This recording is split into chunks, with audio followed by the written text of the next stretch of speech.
The BC government is announcing which companies will supply recreational pot once it is legalized this fall. Hayley Woodin with Business in Vancouver is joining us. And Hayley, I understand that there's a lot of reaction to this.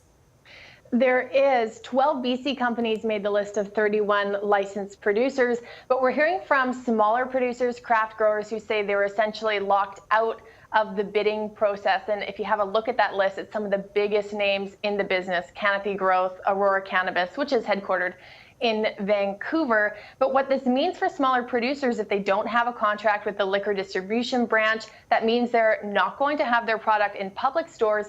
But because the branch is the wholesaler for all retailers in the province, they're also not going to have their products in private stores either. So that means smaller producers will have to either look to other provinces or keep their fingers crossed for some sort of a craft sales license or option in the near future, but not too happy that they're locked out of what are going to be lucrative government contracts. All right.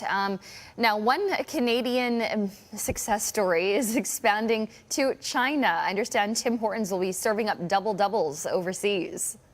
They will be. They are planning a 1,500 store expansion to China over the next decade. It's through a joint venture plan.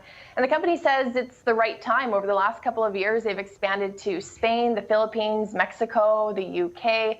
They're also seeing rising demand for coffee in China, where traditionally the preferred drink has been tea. Now, crucially, Chinese customers are now going to have to decide what Canadian consumers are often faced with: Tim Hortons or Starbucks. Earlier this year, Starbucks announced it's going to ramp up its locations to 6,000 Starbucks spots by 2022. So a larger footprint than Tim Hortons, but it's a good start for Tim Hortons nonetheless.